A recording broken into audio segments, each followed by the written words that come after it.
Welcome everyone to our third carbon-free chat, as we were saying, on the potentially last Monday of the quarter, depending on your degree.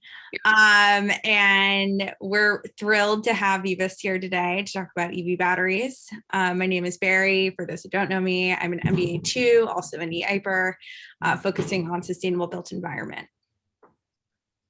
My name is Ryan Bolles. I'm also an MBA 2 at Stanford and also in the EIPer program. I'm focused on the energy track and super excited to speak with Vivas tonight.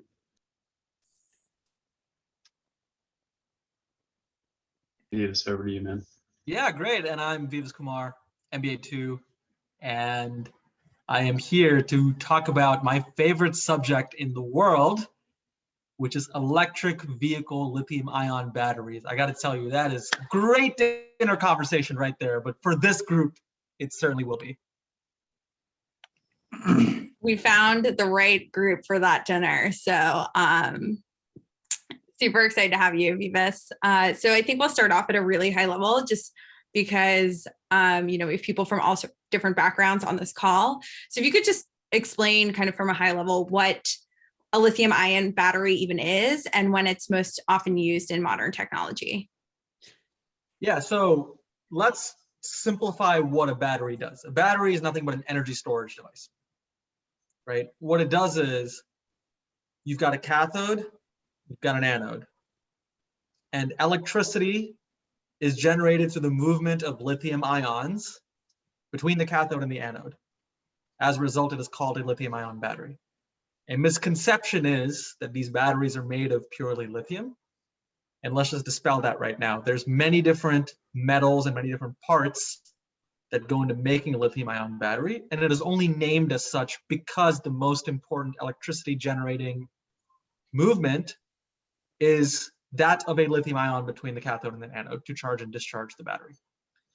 Now, the first lithium ion batteries, like if you want to go really way back, was done actually by the US Army back during World War II as part of their military intelligence operations as it related to power sources for soldiers on the field. And those were highly primitive and they were not really declassified for a long time.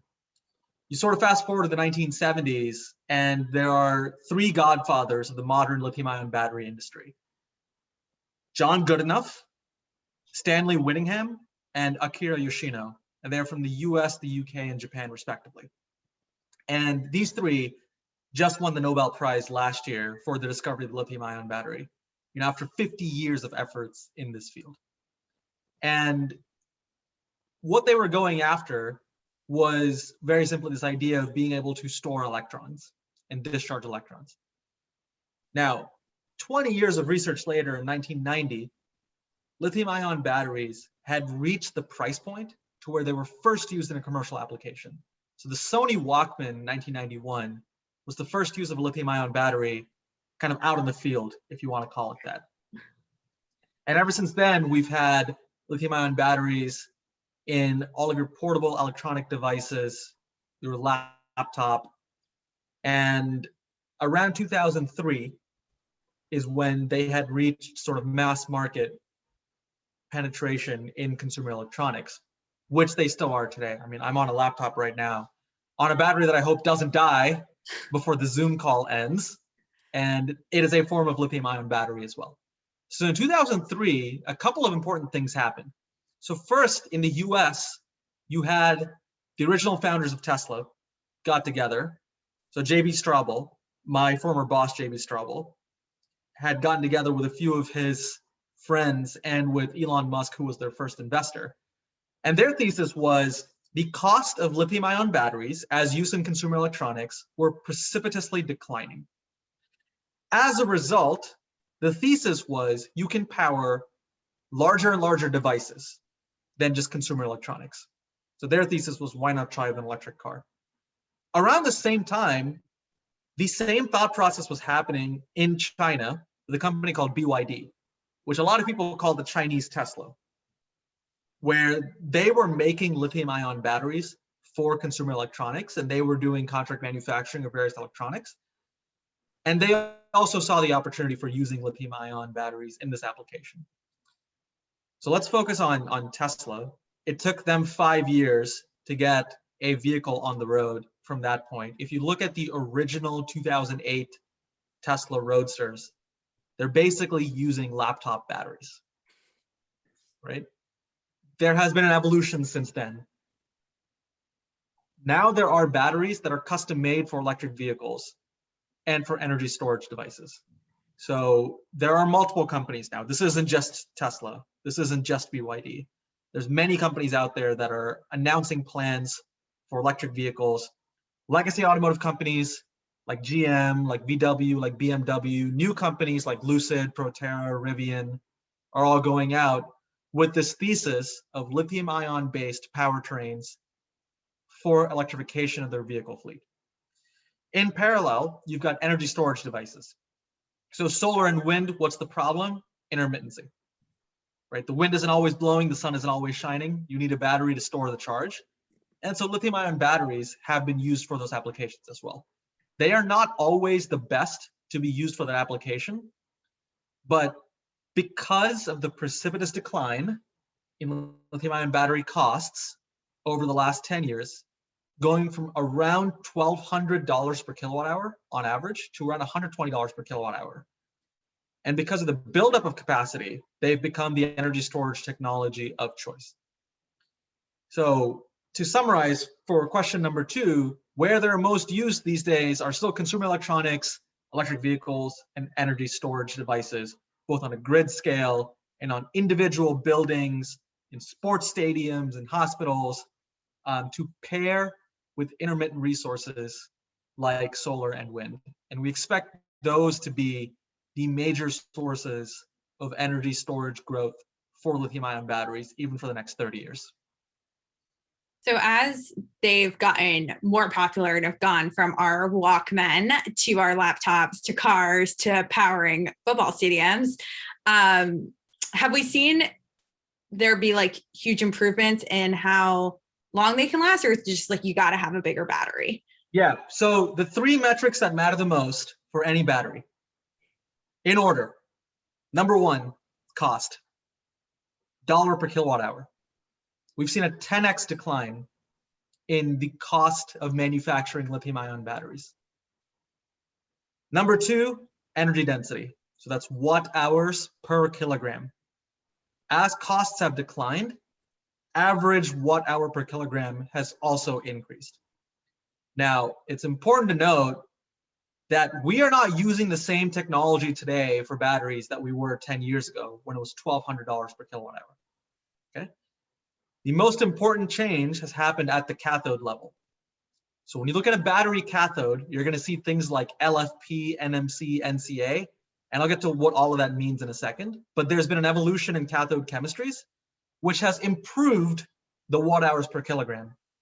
You could not have used the batteries from 10 years ago at the scale that you're using them today, based on the cathode chemistry that existed back then. That's seen a natural evolution as well.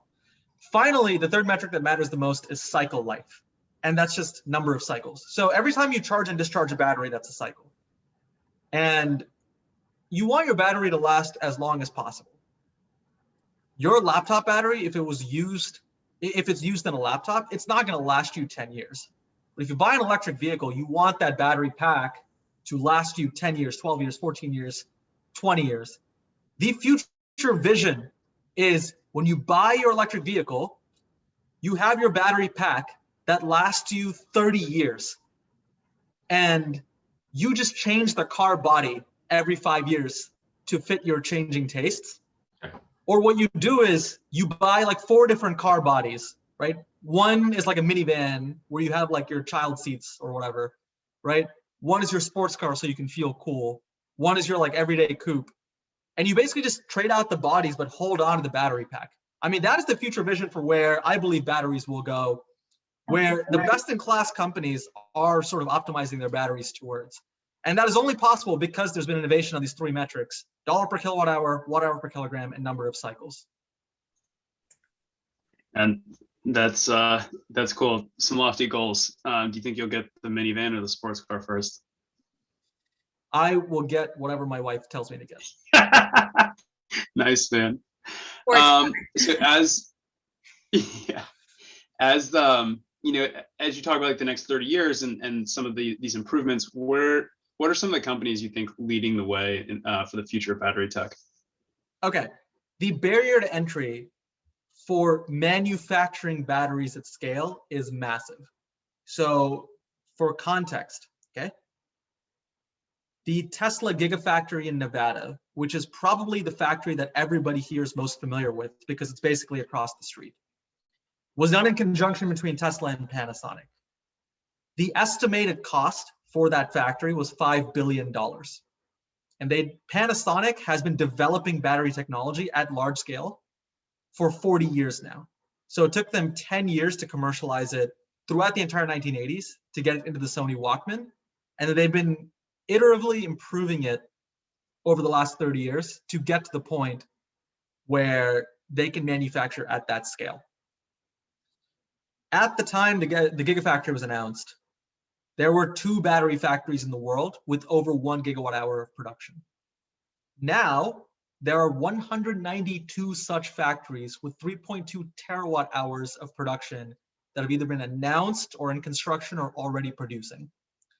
The vast majority of this capacity that is expected to succeed comes from incumbent players who have already built a track record of producing. Companies like Panasonic, LG Chem, Samsung, CATL, SK Innovation, et cetera, et cetera. There are newcomers that are very promising in this space. So one that I'll point out in the Western world is a company called Northvolt, which was started by another one of my former colleagues at Tesla. And the whole thesis around that being Europe at that point had not had its own gigafactory. And so these guys just got together, got funding from the European Union and from Goldman Sachs, and are now building a battery company. There's so much momentum going behind them. And they've secured customer contracts with the likes of VW and I believe BMW as well, that it is widely expected that they will succeed, even though they've never produced a battery before. But let's be clear, their Series A was $1 billion. So I have great faith in the company, but I'm just giving this as one example of how it's very expensive to enter this game. And new companies will face an uphill battle when it comes to technology risk. Wow, that's a huge order for Series A. EVs are obviously in the news a lot these days, and not all of it's always positive. And there are some people that question the actual environmental impact of an electric vehicle when you consider things like mining, and then even where the electricity comes from on the grid. So, is it safe to say that an electric vehicle is better than a internal combustion engine, or is it a more nuanced question? And do we need to have like more assumptions answered before we can say definitively? So let's put some bounds around this. If you look at the US, you look at the European Union, the amortized carbon cost of an electric vehicle over its lifetime is less than that of an internal combustion engine. However, at the point of manufacturing, the carbon cost of an EV is greater than that of an internal combustion engine vehicle. Now, the question is why? Okay, here's another counterfactual. An EV also has, on average, 2.5x less parts than an internal combustion engine. So you can't just blame the supply chain. What is the biggest difference between an internal combustion engine and an electric vehicle? The drivetrain. What is the biggest component of the drivetrain? The battery. That's what we've been talking about here. Lithium-ion batteries account for anywhere from 25 to 40% of the cost of manufacturing an electric vehicle. So let's dig deep into what are the costs of a lithium-ion battery. Over 70% is materials. 55% out of that 70% is just the cathode metals. So what are the most common cathode metals? Lithium, nickel, cobalt, aluminum, manganese, iron. If we want to think about what are the biggest levers that can be pulled to reduce the carbon cost of manufacturing an electric vehicle, the supply chain for these metals is the natural place to look. So something like iron or nickel or even aluminum, for example, have had lots of applications over the long term. They have been used in defense, they've been used in consumer electronics, like they've been used in your daily life in innumerable ways that we don't even notice anymore, right? But something like lithium, something like cobalt, and even to a certain extent manganese, these were relatively niche industries that were seen as byproducts of the larger base metals industries. So there was no impetus to sort of innovate on the process of producing these metals and the process of producing the specialty chemicals for these metals. Okay? You layer on top of that, that today, the specialty chemical steps for these metals are mostly done in China, mostly using relatively dirty sources of energy. So while China does have a plan to shift towards net zero in 2060, we're still 40 years away from that. And so the question is, how do we decarbonize the entire battery supply chain? All the way from mining to specialty chemicals to the battery cell and pack before it goes into the vehicle. And if that question can get solved, then at the point of sale, at the point of manufacture, the carbon footprint of an electric vehicle will be less than that of an internal combustion engine. Now, this is easier said than done, okay? I'll give you an example of this. You could say, okay, the world's largest lithium mine is in Australia. So why not just power the mine using clean energy sources? Australia has lots of sunlight. Australia has lots of wind that they can do offshore. Australia has generally lots of natural gas too, which, you know, is clean in certain people's definitions. But what you're talking about then in a local economy is the displacement of tons of labor in fossil fuel based economies that have developed as the sources of energy generation for these mining operations. Your government is not going to let you do that overnight. So decarbonizing an electric vehicle is not only about solving the engineering problem and not only about solving the supply chain problem, but also about fundamentally solving the sources of energy that are used for the production of these materials, which incorporates geopolitics and, you know, higher level systems level thinking that goes well beyond just any one manufacturing line. Hey, Vivas, is it okay to ask a question, Barrie? Yeah, sure. Yeah, we were just gonna have questions for the audience. So yes, Jeff, go ahead. Oh, yeah, sorry. Well, yeah, and yeah, since Barrie's my student, she knows I ask too many questions. Sorry, but I wanted to turn you to away from the carbon footprint per se. I'm an advisor to a battery company, right? So yep. I'm sitting here while you were speaking, and you said I think something like about $120 a megawatt for the various equipment, or no, sorry, like various raw materials and inputs that go into the battery. Like about $120 a kilowatt. Yep. Okay. Yeah, and I'm looking here, and it's like totally. It's like $130 a kilowatt for these batteries, and then all the rest of the stuff, you know, costs like another $100 or another 100. Yeah, another $100. So what I can't figure out, and I would love it if you could explain, because you have experts, but they're like my former investment banking buddies sitting on their ass in Wall Street. Saying that you're going to get Moore's law type declines in cost. And I don't believe it, because if half the cost or more, actually, you know, like say, 60% of the cost is just the various ores, you know, anodes, cathodes, just stuff that you buy from old school mining companies. I don't get how you can forecast that the cost is, you know, in 10 years, the cost is going to go to a quarter of current, you know, costs, given, you know, you're buying a bunch of ore from old school dudes. Can you explain how it's going to get that much cheaper, or will it? So you're asking the right question here. Okay, and So- by the way, this is not an argumentative question. I'm just delighted to talk to somebody who knows what's going on. No, for sure. It really confuses me. Okay. So $120 per kilowatt hour is a global weighted average, and it's anywhere from like Tesla's NCA chemistry, which public data shows is at or below $100 per kilowatt hour already, all the way to your second tier Chinese manufacturers who are making battery cells for lower order EVs at lower scale at $150 to $160 per kilowatt hour. So there's not a one size fits all number that specifies what is the global battery cost. That is just not possible. There's just too much differentiation. So a couple things. Tesla, Panasonic are on the bleeding edge. Everybody else is slowly catching up. Over the last 10 years, all the changes have been due to a couple of factors. Manufacturing efficiency improvements and improvements in battery chemistries. So how do you use less material for more energy density? As we are reaching the theoretical limits around manufacturing efficiency improvements, and by the way, there's a lot of people out there who will argue back at me. There's still more opportunity for automation. There is still more opportunity for efficiency improvements at these factories.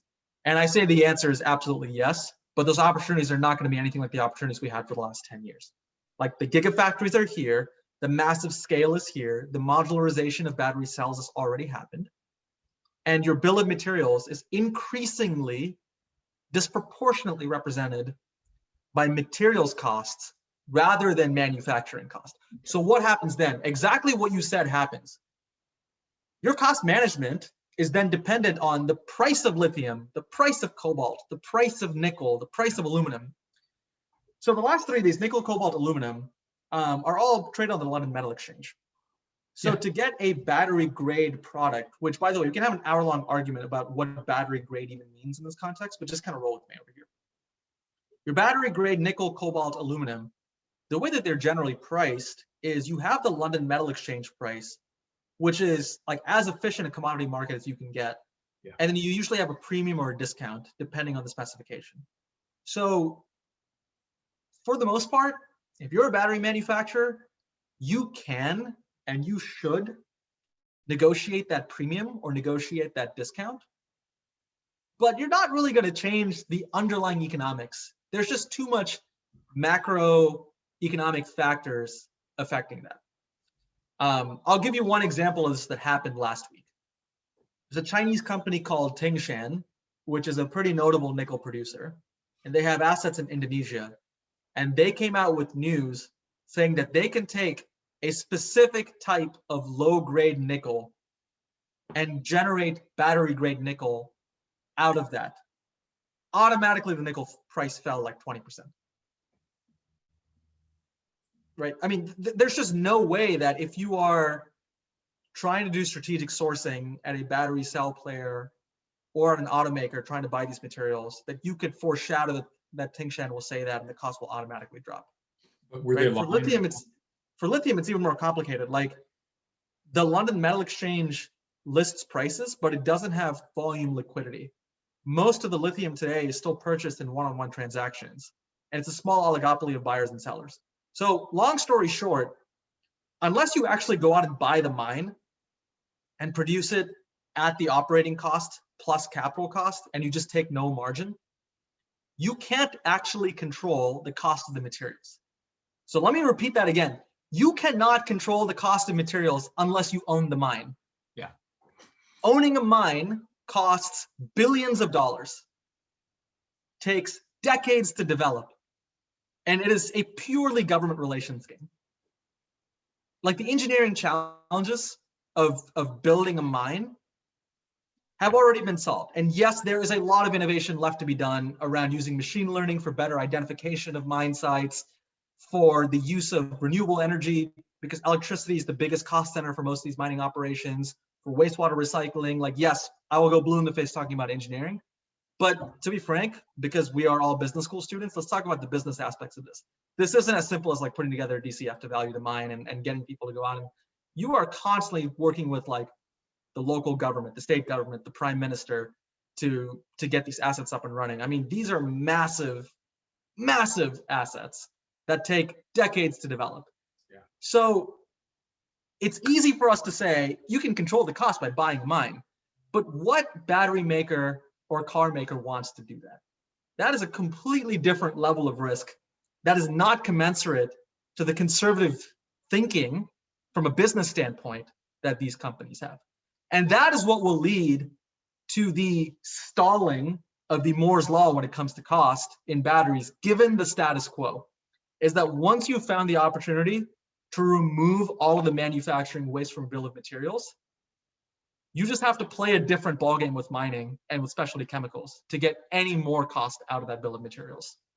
Okay, so fundamentally, you know, a little bit, and we all love when people agree with us, but you're kind of in the same camp, which is if you have a thing that costs, say, $250, half of it involves return of capital and labor and, you know, factory rent, and the other half is just old school stuff you have to buy from the London Metals Exchange, which you get from guys who've, you know, been raping the earth to get nickel and manganese and cobalt for however long.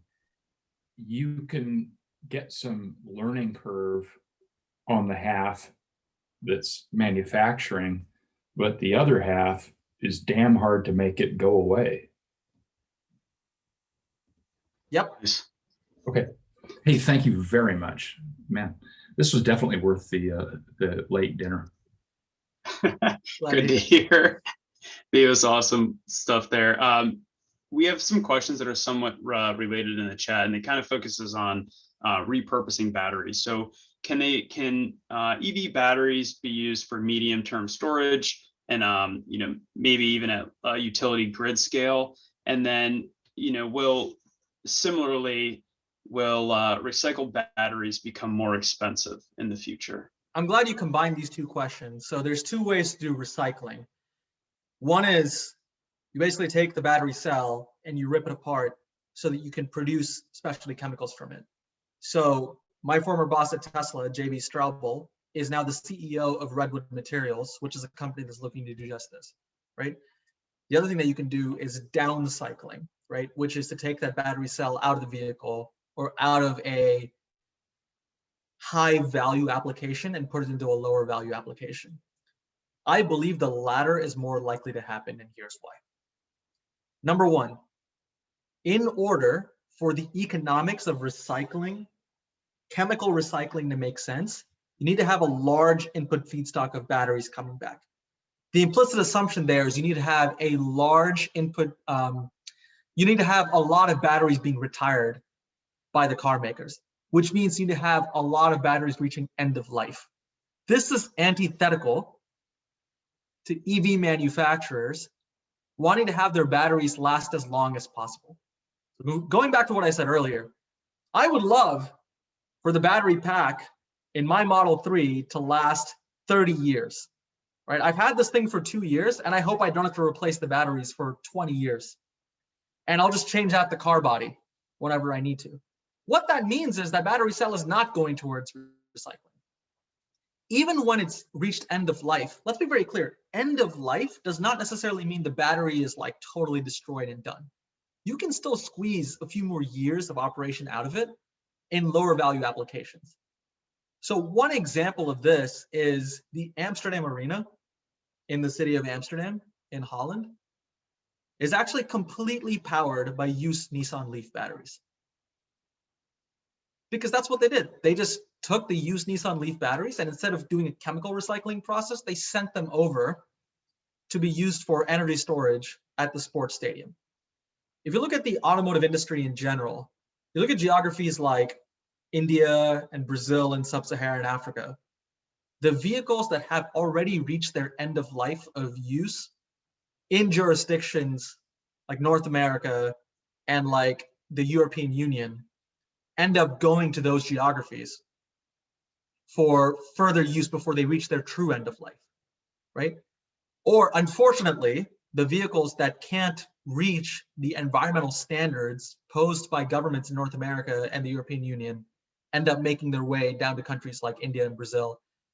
And the truth is, you know, if you have a bunch of retired EV batteries in the US, you can reuse and down cycle those battery cells, first of all, within your own jurisdiction, but second of all, in the driver applications in a place like India or a place like Southeast Asia. I'll give you just one more example of this and we can move on to the next question, okay? In India, which is the country where I was born, only 4% of consumers actually buy cars. 80% of consumers buy two-wheelers and three-wheelers. So this like over-engineered battery pack that I have in my Tesla Model 3 over here, what purpose will it serve? Like there's no real need for a large segment of the population in India to have a car like the one that I have here in Palo Alto. But the individual battery cells for my vehicle upon retirement can be used in your everyday person's two-wheeler or three-wheeler solution in India. That's where I foresee recycling as a concept going. And I am fully respectful of Redwood Materials. I'm fully respectful of companies like Li-Cycle, like Glencore, who are going out and trying to do chemical recycling. Let's be clear, they're not all following just battery recycling. They do have more robust business plans, which they can reveal in public whenever they're ready to do so. But any company that is looking at just battery recycling from individual geographies, rather than providing a battery recycling solution or technology that can be replicated in multiple geographies, or also thinking about general purpose electronics recycling in parallel, or not also thinking about downcycling, may be caught in the middle.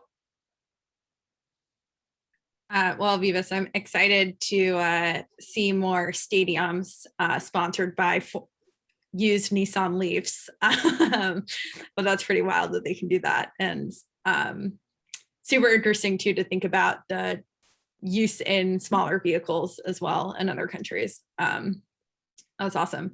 And we had another question from Ashley, who was wondering, given that there are so many different types of batteries and materials that, we're using. So she says, we have cylindrical, prismatic, pouch, or LFP versus NCA versus NMC, which honestly, I might need you to tell me what some of those abbreviations are, but, or, need to tell the audience. But do we expect there to be a consolidation or standardization of battery tech? It seems like there are a lot of options right now, and it seems like lithium ion is sort of inching ahead, but we do have these other technologies. So will it be one? Will we just continue to have several? How do you see that working out? Let's talk about cathode chemistry definitions first. So LFP means lithium iron phosphate, NCA means nickel, cobalt, aluminum, NCM means nickel, cobalt, manganese. These are the three classifications of battery cell chemistries that matter the most. You're going to hear a little bit here and there about like LMNO or an MCA, but the truth of the matter is when it comes to lithium ion batteries, these three combinations are the best combinations. Now, pouch, cylindrical, this has to do with the form factor. So like the physical look of a battery cell.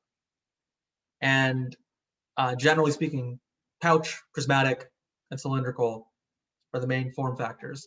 There are some more esoteric ones that you'll see probably in consumer electronics, but they will have very small market share.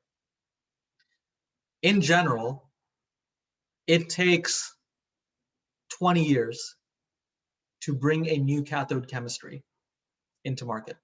So LFP, for example, very highly penetrated today in consumer electronics. Not in consumer electronics, in EVs. Mostly consumer electronics still use LCO, which is an older chemistry, lithium cobalt oxide, okay? NMC, very well penetrated in Western world electric vehicle applications. LFP patents were originally designed in 1997 by Dr. John Goodenough. NMC patents were originally made in the year 2001, and they're still the prevailing chemistry. So I'm not a Luddite by any means. I'm just being realistic about how difficult it is to get new battery chemistries up and running. And the reason is because you have to run millions of tests on thousands of material combinations to find the right type of chemistry at lab scale. And then scaling it up from there to mass market manufacturing is excruciating. Like figuring out something in a lab is the easiest part. Getting to something at mass scale and then doing it profitably and generating free cash flow, that's even harder. So when it comes to lithium ion batteries, the large buckets of materials that are used for manufacturing will not change. Like just look at where lithium is in the periodic table of elements. The only thing that's lighter than that are helium and hydrogen, right? And helium like will not be used in this application. And hydrogen, there's a whole discussion that you guys are going to have around hydrogen probably in a future carbon-free chat. Like if you were to go down lower in the periodic table of elements along that same column, you're just going to get heavier and heavier metals, which means the battery cell is going to be heavier, which means its performance is going to be compromised. Battery cells are just a dance of optimization. You've got so many different factors, and using the lightest metal possible, lithium, is the best that you can do. Likewise, with like conductivity when it comes to nickel and cobalt and manganese and NMC, NCA, et cetera, you can theoretically do better, but you're not going to get there for another like 20 years or so. So for the most part, now the question is, now that you have these cathode platforms, NMC, NCA, LFP, how can we optimize within those? How can we get lower dollar per kilowatt hour, higher watt hour per kilogram, and more cycles by making tweaks on the individual cathode level? That's where I see innovation going in this space, not like a radical change in form factor. Now, when it comes to innovation, a lot of people also ask me about solid state. Solid state is just a form of lithium ion batteries. It just uses a solid electrolyte rather than a liquid electrolyte. So when I talk about how there's lithium shortages upcoming, right, which is a whole lecture in and of itself, people will look at me and they're like, oh, well, like won't QuantumScape come and just like do better than traditional lithium ion? And it's like, even if that does happen, and best of luck to Jagdeep to make that happen, QuantumScape still uses lithium. Like QuantumScape's whole innovation is using lithium anodes. And they still use cathode formulations that are similar to those being used in traditional lithium ion. Their only biggest change, other than the anode, is the fact that they're shifting towards a solid electrolyte rather than a liquid electrolyte. So the cathode chemistries that are here, like just in conclusion, you're not going to see a major earth-shattering change in them. I will literally eat my shoe if I'm wrong on this. That's amazing, and thanks for setting us up for our next carbon-free chat on hydrogen. Quite the setup there. And I don't know if you were reading the chat, but people were asking about some of the solid state stuff too. So very prescient. You mentioned the constraints around raw materials and supplies with lithium. We have a question from Eric around the same kind of idea, but around cobalt. His questions around, as we get closer to the supply capacity of cobalt, there's also additional humanitarian costs. What alternatives do you see replacing some of these raw materials at scale? Cobalt is important in high nickel chemistries because cobalt is a stabilizing agent. So a big fear around batteries is thermal runaway, right? They'll catch on fire. Put very simply, cobalt helps reduce the possibility that happens from a chemical standpoint. There are other physical and mechanical safeguards built into the battery cell to make sure that doesn't happen either. Now, what Eric is talking about is the fact that if you look at the supply chain for cobalt, 80% of the mined cobalt today comes from the Democratic Republic of Congo, like right in the heart of Africa. 50% of the chemicals for cobalt come from China, which of course has all sorts of geopolitical tensions. So let's put the China question aside for a second and look at just the DRC. It has been widely publicized that there have been human rights concerns at the mines that are prolific in producing cobalt. It has been documented by journalists, by premier Western institutions like the New York Times, Wall Street Journal, et cetera, that these unsafe practices have continued for many years. As a result of these supply chain concerns and ethics concerns, companies, especially those in the West, have been quite vocal about shifting away from cobalt or reducing the amount of cobalt in the battery cell as much as possible. So when you reduce cobalt, not always, but just in general for the sake of this conversation, if you reduce cobalt, you also increase the amount of nickel that's being used. Well, if you're increasing the amount of nickel that's being used, we're also running out of the resources that produce the type of nickel that battery cells can use. So once again, this whole dance of optimization that we see at the individual cell level, there's also a dance of optimization around the supply chain. That is the biggest concern when it comes to optimizing around cobalt for the supply chain from these companies.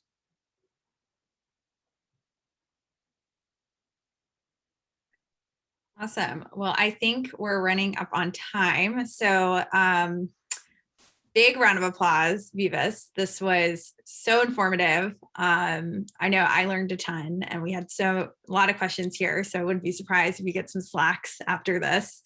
And thank you to everyone else for joining us tonight. We will see you after break for one probably on hydrogen. Thanks so much, Vivas, and thanks everybody for joining us. Cool, thank you guys. I want to thank those of you who took time aside to attend this session as well, because these topics are very important. I mean, the world is moving towards electrification. Electric vehicles are real. Remember when the internet was at 3% penetration? Who could have thought about the unbelievable wealth creation that the world got because of the internet? Electric vehicles are now at 3% as well. We are at the cusp of a revolution, and I hope all of you will consider joining this industry, and at minimum, making sure that your next vehicle purchase is an electric vehicle. Thank you. Awesome. Thank you. Great sales. Great Thank sales you. pitch. Thank Thanks, you, everyone. Vivas. Thank you, Vivas. Thanks, guys, for Thank you, organizing. Ryan. Thank you, Barrie.